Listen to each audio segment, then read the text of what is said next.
underline. Omong dikit tapi nyelekit. Bersama Om Bob. Temukan di channel YouTube Om Bob Indonesia. Om Bob, ada aturan mengenai peraturan pemerintah nomor 54 tahun 2023 tentang penghentian penyidikan tindak pidana di bidang cukai. Kabarnya bayar denda 4 kali penyidikan pidana cukai ini bisa di-stop. Bagaimana Om Bob menggarisbawahi masalah ini? Ya, ini selama ini kan bea cukai itu kan sudah beberapa kali itu kan diamati ya.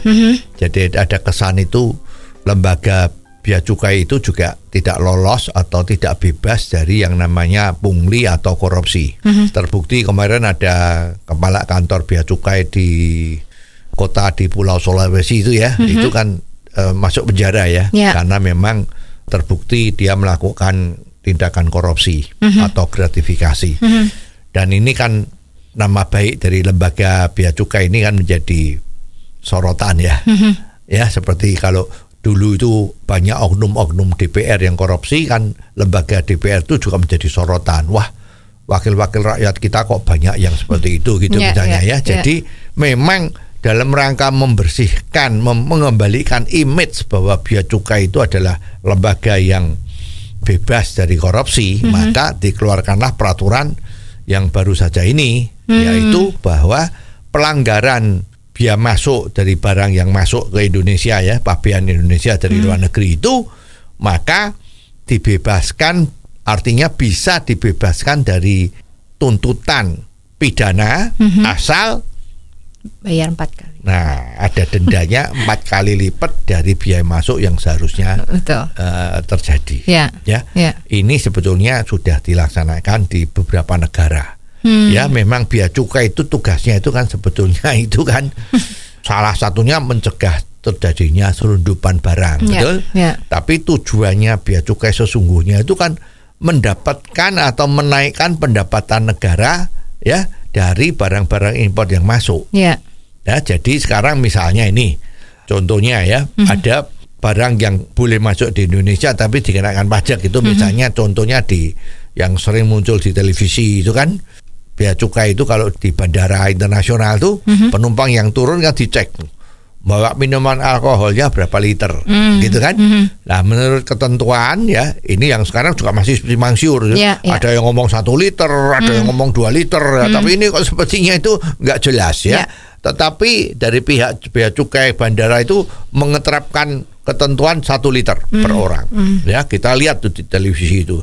Ya, setelah ada yang ngaku, ada yang tidak ngaku. Ya, ada yang ngaku saya bawa 2 liter. Nah, setelah bawa 2 liter terus bea cukainya mengatakan maaf, peraturan kita hanya boleh 1 liter. Ya, terus yang 1 liter tuh sisanya kan, lah itu terus dihancurkan di depan penumpang ya. Jadi supaya kelihatan tidak diminum sendiri. Terus dihancurkan. Nah, ini sebetulnya kan merugikan negara. Ya, mestinya kalau yang bebas itu karena bebas pajaknya jadi boleh masuk. Bukan bahwa minuman alkohol itu nggak boleh masuk di Indonesia. Tidak boleh dikonsumsi sama orang-orang masyarakat Indonesia. Bukan seperti itu. Aturannya adalah kalau lebih dari 1 liter, maka kelebihannya itu harus dibayar bea cukainya. Ya, kalau nggak salah itu ketentuan itu kalau nggak salah 50% dari harga ya. Jadi misalnya kalau beli dari Singapura tuh bawa itu harganya 1 botol itu katakanlah $100 Singapura. Kalau lebih dari 1 liter misalnya jadi lebih 2 liter ya, 2 liternya itu harus bayar pajak bea cukai yang besarnya 50 kali 2 kali $100. Ya, jadi harus bayar $100. Kalau dirupiahkan kira-kira ya 1.500.000 lah ya. Kalau Singapura dolar sekarang berapa sih? Kira-kira 11.000 ya. Ya 10.500. Lah berarti dia harus bayar pajak 1.500.000. Misalnya seperti itu. Dan negara kan dapat duit.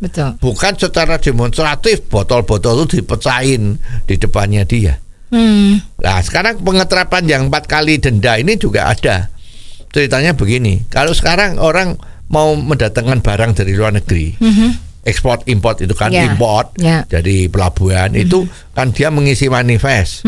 Misalnya dia ngisi barang tertentu ya. Misalnya jumlahnya itu yang dilaporkan itu misalnya 50 ton gitu ya.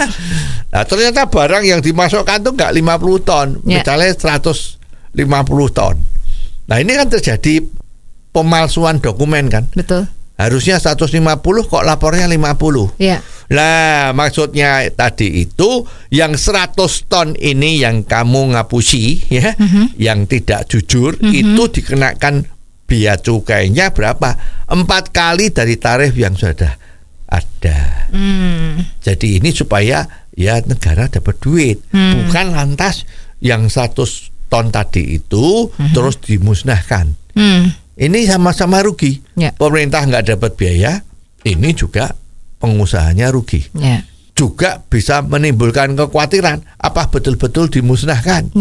Nanti yang dimusnahkan cuman dusnya misalnya, dalam barangnya ada oknum-oknum tikus bea cukai. Lah gitu kan repot kan? Betul. Jadi sebetulnya peraturan ini perlu didukung. Jadi orang kalau nggak jujur, kamu kena penalti. Udah. Ini yang harus dilakukan ya. Jadi seperti di luar negeri juga begitu. Kalau kita membawa makanan atau apa tidak lapor, nah, kalau ketahuan ya, maka dia harus dibayar denda $25,000 misalnya seperti itu. Nah, ini peraturan ini betul ya, agar supaya sama-sama tidak dirugikan, dan tugas dari bea cukai itu memang betul-betul untuk mendapatkan uang dari pemerintah. Oh, jadi begitu ya Om Bob. Jelas deh sekarang. Terima kasih Om Bob untuk waktunya. Sampai ketemu lagi di waktu yang akan datang. Underline. Omong dikit tapi nyelekit. Bersama Om Bob. Jika Anda suka dengan channel ini, jangan lupa subscribe, like, dan komen.